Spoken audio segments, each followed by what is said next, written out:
What's going on, Los Angeles, Bruin Nation, LAFB fam? Your dynamic duo, the Thriller and Madman, back together again for all of your UCLA basketball needs. And excited to be getting into it with the one and only, my brother, Will the Thrill Haymaker Decker. Thriller, before we jump into a very interesting conversation, obviously we have a lot to unpack with this weekend's game, UCLA Gonzaga, in really a terrific venue in the Pacific Northwest in Seattle. Shades of, wanting the Supersonics to come back to the NBA was all over the telecast there. But before we jump into all of that, brother, how we doing? I'm fighting a little bit of a cold this weekend, but how was your weekend the last few days since we last spoke? It was good, man. It was good. Just watch some Sunday football with some friends out here on the west side of Los Angeles. I know some UCLA students will know where the nickel mine is at, so I was watching with some buddies over there. Just a great day. My 49ers got a win. Unfortunately, our Bruins did not this weekend, which we'll be able to dive into, but hopefully we can get this UCLA team back on track because it's got the talent to get back on track at that. No doubt, brother. No doubt. But, before we dive into all things Bruins, man, Thriller, are the Niners like the quietest 10-4 team in football? Like, you just don't hear about them. You don't talk about them, which is so un-49ers. Like, obviously the Rams are getting all the publicity, sitting at 11-3 and kind of the darling of the NFC right now. But the Niners are just one game back. This has sort of all the makings for, I think, an epic Rams-Niners playoff game. I think we're sort of headed that way, which would be so great for the NFC and so great for this sport. Yeah, it's really tough because I think if you had a healthy Warner and Boza, maybe even one of those dudes healthy, you're like, it's wide open this year. The Chiefs were just mathematically eliminated from playoff contention. Mahomes tore his ACL, which is it's really tough to see that. The Chiefs have taken 2 Super Bowls from me as a Niners fan, but you never wish anything bad upon any player, let alone the all-time greats. And Mahomes, I just hope he heals up. But yeah, I think that's why we are not being talked about as much, is because I think the job Saleh is doing on defense is very special at that, because he's doing it with a bunch of UFL no-name players out there. But got to give credit where it's due. I think the Rams are the favorites right now, and they deserve to be. And we'd be lucky to play them in the playoffs with everything on the line. So hopefully we get our shot. Yeah, no, it should be great, Thriller. There's nothing like that SoCal, NorCal, rivalry and Niners Rams. Just, there's so many ebbs and flows and chapters to that rivalry from the 80s onwards that, that would be very special for all of us at LAFB and for you personally as a fan and just, I think, the whole state. So let's see how that goes. But speaking of healing up, Thriller, I think our basketball team needs to heal up a little bit after this weekend's game. 82-72 loss to the Gonzaga Bulldogs, 8th-ranked Gonzaga Bulldogs. And Thriller, I thought, yet again, it was a valiant effort. But, the same thematic elements of this season rearing their ugly heads yet again. I thought the Bruins played outstanding in that first 10 minutes of the second half, particularly, when they came out down 45-40. Very uncharacteristically, Gonzaga 58% from the field in the first half, and were able to kind of score at will. Did not look like a Mick Cronin, defensive team. That two-headed monster on the inside really had their way with the Bruins early. But then I thought Bruins did a great job. Daly, did a great job kind of preventing Ike from finding his spots. I thought Dent was fabulous in terms of help defense and getting things going on the other end. Bilodeau couldn't miss a shot. I mean, he was just, was a heat check situation there. And, Bilodeau finished with 24 points. I thought Dent had a really nice overall game, to have 12 points on just 3 out of 5, but got to the line, 10 assists. He had a really nice floor game. Xavier Booker, did some nice things in terms of rim running and, gave kind of Dent sort of an interior outlet, but just couldn't get enough help from others, Thriller. Those were the only 3 guys in double figures. And yet again, Bruins take the lead in the second half. Gonzaga responds with a run, and then the Bruins punch back, and it was 66-64 after kind of a circus shot from Donovan Dent. But yet again, Thriller, 66-64, Bruins only can surmise 8 points in the last 8 minutes and 26 seconds. And so far too often, these scoring droughts in critical moments against elite competition. Now, we've seen it all 3 times this year. Gonzaga, Arizona, Cal. We've seen it over the last several years of the Cronin era. Bruins now have a couple of more tune-up games, but the opportunity to get that signature win, Thriller, and non-conference unfortunately slips through the Bruins' crack. And now when you go into Big Ten play, that gauntlet of a Big Ten play, you got a road trip at Michigan and at Michigan State, 2 top 10 teams. Michigan looks scary right now in terms of what they're putting out. Mara, former Bruin. With a Mara and, that whole crew, they got a ton of depth, a ton of balance. And then, home games against a top 15 Illinois team, home game against a top 10 Purdue team. Got to go on the road to Wisconsin. That's not an easy place to play. Got to go on the road to Iowa. That's not an easy place to play. So the Bruins have their work cut out for them without a signature win in the non-conference, Thriller. But just your thoughts on the game Saturday night against the Zags. I think we were hoping for a little bit more, expecting a little bit more, but your takeaways. Yeah, quite a few takeaways. I think disappointment is just kind of the theme of, this past game. We'd be doing a disservice if we didn't speak from the heart and what we care about as Bruins fans if we didn't really dive into it. My first fear with this team, man, is I just don't know if this team can close games. And it's very frustrating from a point where I think you and I were both pretty aligned. This team was going to be challenging for a top 10 spot in the entire country. They started the year preseason number 12. You add a $3 million point guard in Donovan Dent. You got your top 2 leading scorers coming back, a couple McDonald's All-Americans on the roster. Like, this team should be loaded. You know what I mean? And when you lose your 3 most important non-conference games, that's a very tough hole to dig yourself out of as you move forward throughout the year. This is a tough thing to say, but is Mick Cronin the James Franklin of college basketball right now, where every big game, it feels like he can't figure out a way to get the job done, where it's more of like he wins the games he's supposed to win, but it's like perpetually 9-3 and stuff like that, where they'll lose to the Ohio States, the Michigans or the Indianas or whatever it may be, but they can't get over that hump. That's really what it's feeling like with Mick Cronin right now. And, Arizona, I give it to you. Like, that is one of the best teams on paper. I've seen, at least in the early parts of college basketball in recent memory, but Cal is such a winnable game. I know you didn't have Bilodeau, but that one hurt because it's big brother, little brother. You gotta, kind of stick it to the Golden Bears on that one. They're not known as a basketball school, at least since Jason Kidd has been there. So, like, give me a break. We needed to win that one.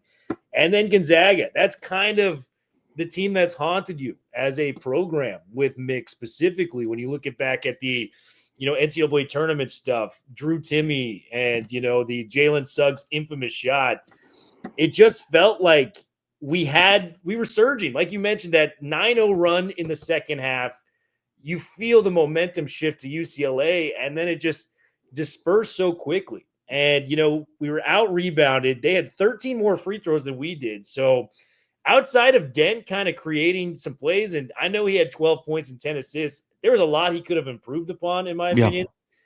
I love Eric Daly. He's my favorite player on the team. He was kind of a no-show offensively. 6 points, 3 of 8 from the floor. I needed more from our guy, ED. And, Sky Clark is an outstanding player. Can he get me some free throws, man? Like, you are the second best ball handler on the team. Use that to your advantage. Go to the rack. I just thought it was discombobulated. The defense is what it is. I mean, you should not lose games, Madman, when you're shooting 47% from 3 as a team and 49% from the field. Do you know what I mean? Like that, these were, really well shot from our Bruins. They just could not come away with it. You got to tip the cap to Ike and Huff. I mean, they combined for 46 big points. Ike, I mean, we talked about Timme being a guy that frustrated you. Some of these shots, Ike hitting the paint where he's like fading away. He's got that kind of like sidewinder left-handed shot where it'll bank in or just drop. You're like, oh man, how did he hit that? He had like 2 guys draped all over him. Ike was frustrating to play against. And he's like that guy that it feels like Aaron Kraft at Ohio State, where it feels like he's been there for like 18 years. Yeah. You know what I mean? So Ike was frustrating. But yeah, it was one of the games we just slipped through our fingertips again. And it's it's a toughness thing for me now. Mick can have these, quotes after a game. Like, talk is only talk. We need to see results at this point. And I'll pivot back to you with this question. We came out that he signed a 5-year extension to stay with the UCLA Bruins. That kind of worried me a little bit, if I'm being honest with you, because UCLA basketball, man, when you think of the history of the sport and what this means to, people in Westwood, people that follow the program, Kareem, Bill Walton, Baron Davis, the 95 national championship team. I mean, even like Darren Collison, Jordan Farmar, like these type of guys. It hasn't felt that way in quite a few years now. And I think Mick's kind of on a downswing right now, especially with a roster that we felt could compete at the top. I'm a little disappointed in an extension that I did not feel was warranted as of now. What are your thoughts on that, Madman? Yeah, Thriller. I mean, so much there and so much to unpack. I'll start with the Cronin piece. I was very surprised to hear that. And, the one and only Ben Bolch breaking that and talking about a 5-year extension. And this was not announced earlier in the year because of just the larger landscape of what was going on in higher education and all the budget cuts and everything that was kind of happening at a national level. But having said that, even if, it was announced over the summer, the timing is just so odd, Thriller, because it's, when you think about Cronin's career, it really is sort of 2 chapters, right? That first year was the COVID year, that got cut short. Then he had a 3-year period where it was first 4 to Final Four in 21, that darling team that literally lit up the city during COVID, and that was a special year. Yeah. And then Jazang and Jaquez run it back in 22. There were some questionable rotations with Cronin at that time, a little bit of a mismanagement of the roster, in my opinion. Lost to that really good North Carolina team, that had a bunch of NBA guys. And, in the Sweet 16, you felt like, they underachieved a bit, but, no shame in losing to a North Carolina team that went ultimately to the Final Four and, to essentially the championship game. And then you come back in 23. And then the 23 team was that team I've always said they were going to go toe-to-toe with UConn. And, losing Clark and Bona, that was crushing. Because I think that team was going to be in the national championship game against UConn, and then it was a pick-em. So you go 21, 22, 23. He goes to the Final Four in 21. He wins the Pac-12 in 23. Has a little bit of bad luck with injuries, but that's a great 3-year run. You can't, and you're feeling really good about where Cronin is. But now you look at these last 3 years, Thriller, 24, 25, 26, to miss the tournament outright in 24, finish under 500 at 16 and 17. That was the year that he talked about being the Cincinnati Reds instead of the New York Yankees. That set off alarm bells, if you recall. And then last year's team, 10-loss team, essentially, that lost in the second round. So, to give him a 5-year extension after his previous 2 years of missing the tournament and not really having a contender last year, very, very odd and very puzzling to me. And Thriller, I got to be very honest with you. I've been saying it now for a few months, and, I think it's very interesting. I think the Bruin Nation and our community, I think, is very split on Mick, and as is, I think, the alumni community. I think there's a group that feels that he is too old school, and he's too hard charging, and he's a little too demonstrative on the sideline. And that behavior doesn't really align with UCLA's history and the way UCLA expects their basketball coach to behave on the court. And the results are not there. We've talked about it in terms of, is he a program builder in terms of taking a weak program and turning them into a perennial Sweet 16 team? Or is he a guy that can truly take a perennial contender and bring them over the top? And it feels like he's the former, and there's a school of thought that believes he's the former. But then there's another camp, Thriller, I think, in the Bruin community, one where I think our alumni and our fan base in general have been slow to adopt the NIL era, right? And I think we've sort of reluctantly adopted it right now because it's just, this is the way the world is going. And I think there's a school within the alumni community that really loves Mick, and the fact that he is so old school and he is so hard charging. And in this world where these 17, 18, 19-year-old kids are making multi-millions of dollars, he's not afraid to sort of call out the BS. He's not afraid to talk defense and toughness and really sort of mentally and physically prepare them, not just for the NBA, but for life. And so I think you have both of these schools of thought and both of these points of view within the fan base about Mick, and they're kind of coming, they're sort of butting heads at this point. But I will say one thing, Thriller. I think he's got this year and he's got next year because, we've got to be able to get this thing turned around. With this roster, I expected a top 10 team. And right now, the way they're playing, Thriller, let's be very honest. This is going to be a slog to make the NCAA tournament. I mean, when you look at the resume right now with 3 losses and what's to come, and I love your analogy of the James Franklin, Mick Cronin analogy. I think it's spot on right now. I think it's phenomenal because if you apply the James Franklin equation and say he's going to lose the games he's supposed to lose and win all the other games, this is a team that's going to finish probably around 20-10 with no signature wins. Guess what? That's not a tournament team. And if that's not a tournament team, that's not going to be 3 consecutive years, 24, 25, 26, where Mick has underachieved. And I think you go into next year saying this thing has to turn around and look more like 21, 22, or 23. Otherwise, you're not the right guy. I thought it was interesting, Thriller, about the contract in terms of the buyout numbers in the various phases. And I think what's interesting is right now that buyout number is $22 million. And anything from now until next year is $18 million. I think those numbers are really, really high. I think from April 1st, 2027, so the end of next season, if he gets fired after April 1st, it goes down to 13. And then the following year, it's 9. And I think if you're big time college basketball and you're a blue blood, a number like 13 million shouldn't scare you. I think 13 is a number. I think that's a reasonable number to be able to buy out a coach. It's hard to believe that we're having this conversation right now, Thriller, but I think he's got this year and next year to get this thing turned around because we are seeing the same systemic challenges with this team that we have in years past. A team that just looks clueless offensively in crunch time. They look scared. They have no identity. I think you said it best with Eric Daly Jr. He's so talented. He's the lifeblood of this team in so many ways, but he looks lost offensively sometimes. Sky Clark, we thought having him off the ball this year was going to open up his game. In many ways, he's just kind of standing in the corner trying to be a spot-up three-point shooter and has sort of given up the rest of his game.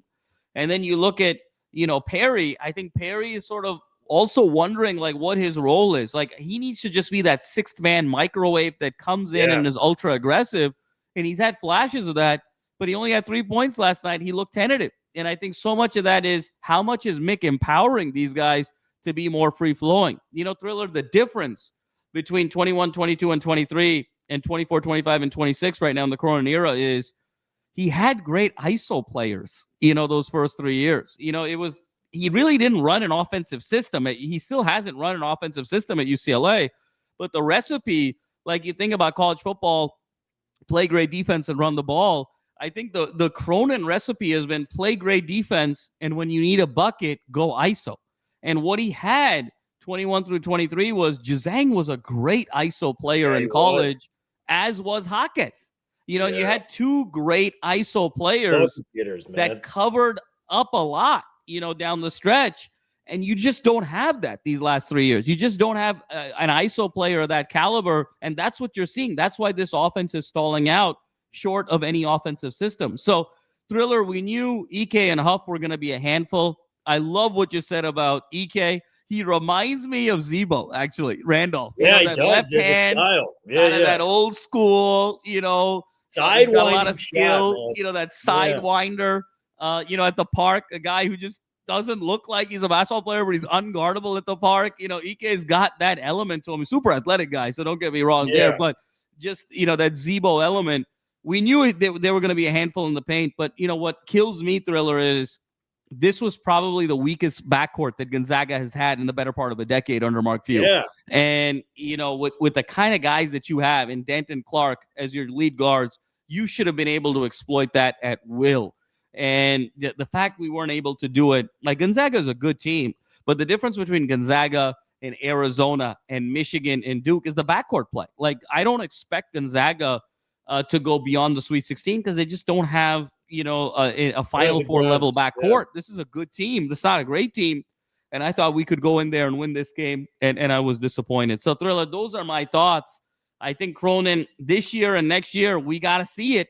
Otherwise, we're going to really need to have a conversation about what the future of UCLA basketball is, because we are a blue blood and we need to hold this program to those standards.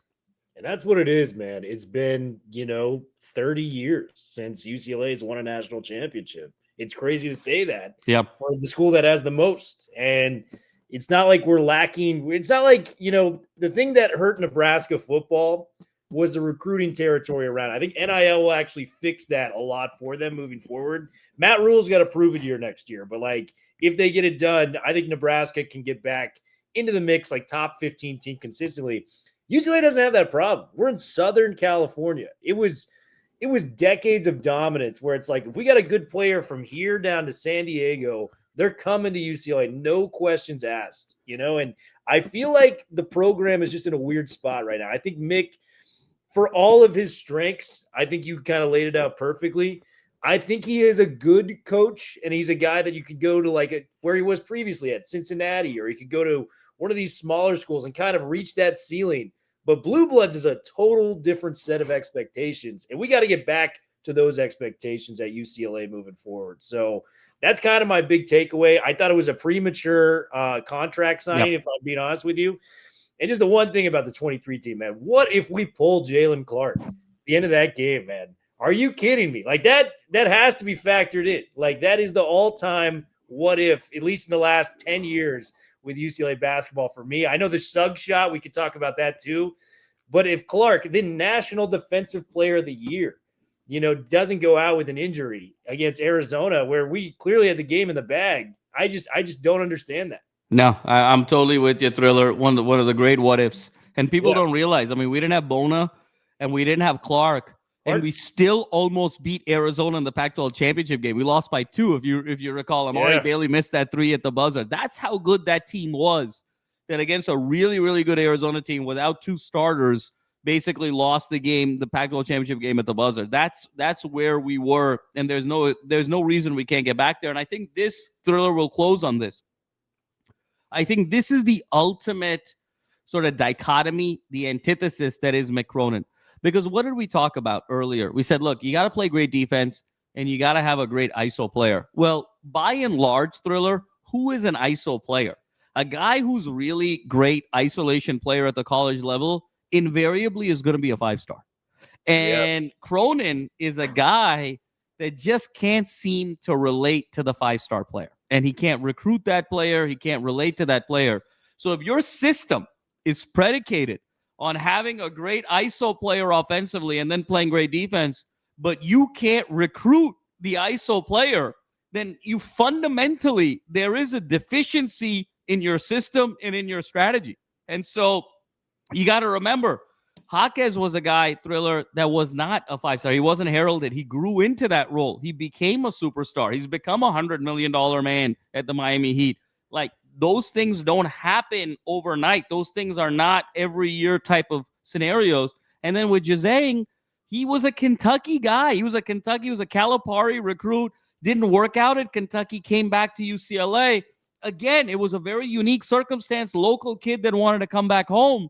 You cannot rely on those types of scenarios to keep happening for you year over year. Until Cronin starts to understand that he needs the 5-star kids to be able to exacerbate his system, we're going to have a fundamental problem here, Thriller. And so would love to get your thoughts on that as we wrap. Yeah, I completely agree with the points, on Juzang and, Jaquez being those ISO guys. Because when the game was on the line, you trusted those guys with your whole heart as Bruin fans. I think Bilodeau is one of the more skilled scorers, within the Big Ten Conference this year.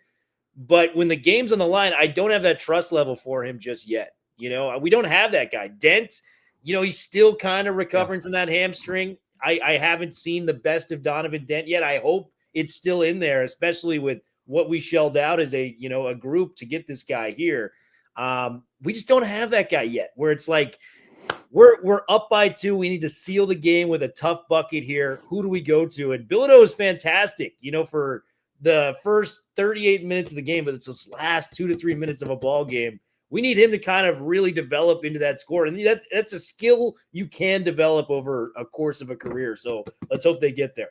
No doubt, Thriller. And I think that the interesting piece with Bilodeau is, sometimes he struggles with those really athletic fours, and particularly when you go down the stretch of games and it kind of becomes mano-a-mano, he struggles sometimes with that length and that athleticism of a four. And that's why you saw even in the game over the weekend, it really was him kind of utilizing that pick and pop with the three ball. And I think that's something that Mick is going to have to go to. I think that's going to need to be more of a recipe where I think he's going to have Dent at the top of the key, Thriller, and I think he's going to have double screen. And I think you got to have Bilodeau come and set a pick on one side, and you got to have Booker set a pick on the other side, and you go Bilodeau on the pop, and you go Booker on the rim run. And I think that motion has to be the element that sets up your offense on any key possession. And you really got to strain the defense kind of going vertically that way, where you gotta do the rim run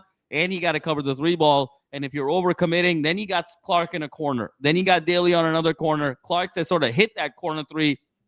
Daly to maybe take that first step off the baseline and get to the cup. I think that's what he's really going to have to utilize here, short of having that preeminent ISO player. So, Thriller, let's see Cronin evolve. I think we're all in the wait-and-see mode. So many great qualities he has, but I'm giving him a timeline, Thriller. It's the end of this season and the end of next season. And if we don't see drastic improvement to truly believe that we are contenders, I think we're going to have a conversation about who the next coach of UCLA basketball is going to be. And I think it's a very reasonable conversation to have. Now, last year, we had a tailspin, 4 straight losses, the famous press conference. And then from there, he was able to really rally the troops, get those 6-7 wins in a row. We're not at that level right now. It's not a losing streak, but he's going to need to sort of galvanize these troops going into Big Ten play, and let's see what he can do. But, Thriller, another amazing one in the books.